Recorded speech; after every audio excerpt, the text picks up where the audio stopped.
एते सजबाज माँ पुआ आम कुआड़े भालु भिडियो कंटिन्यू कले आपण मैंने समस्ते जापर। तो हेलो सांग मैंने मो प्रियंका चलते स्वागत करिए मोर को नुआ मिनी ब्लॉग रे। तो सकाल बड़का क्षीर बापा पनीर काट देते आ बापा हाथर छतु देखी मुझे तो पूरा कन्फर्म होती बाबू को छतु आने तो सी निजे आणिकी मत नदे बापा हाथ में दे पठे। तो बापा देते छतु कहे जा रोसे जल्दी जल्दी करदेबू कि सी कहते आउ जल्दी रोसे कर सारापर पुओ को पोलियो बुंदा खाया नहीं जावा।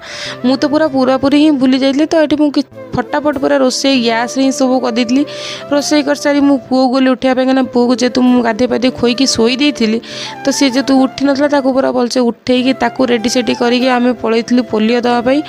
आ विश्वास करूँ सांग मैंने कौन से प्रकार मेडिसिन खाया कहले मो पुओ केबे भी अजट हुए। तो दीदी आनी पोलियो बुंदा पाटे देले सी कि माने आराम से जमी घरे मेडिसिन खाए। तो समस्त देखा सेमती माने किसी अजट गलानी से दीदी बहुत खुशी लगे जो बढ़िया छुआटी। तो आराम से मो पो पोलियो फोलियो खाई घर को पलैसी घर को आसी खाई सारापर ये 3टा बेले देखो कौ रेट रे माने वर्षा होची।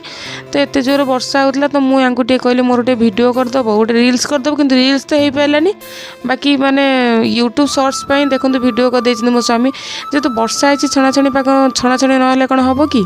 तो सन्ध्या बेले मुझे सका जो मसरूम आसला तो सन्ध्या टे मसरूम पकोड़ा करदी पकोड़ा कर सारापर मुझे मार्केट पड़े मार्केट मुझे कौन जाइए निहाती आपण मैंने काली वीडियो जानिए मु मार्केट आज कौन जाइए। तो मार्केट किसी मोर काम था आ कि घर माने थिला किसी जिनस तो किणी सारी मोमो खाई आम घर को रिटर्न पलैस। जदि आपण मानक मिनी ब्लॉग टी भल लगुच लाइक कमेंट चैनल को सब्सक्राइब करूँ रही।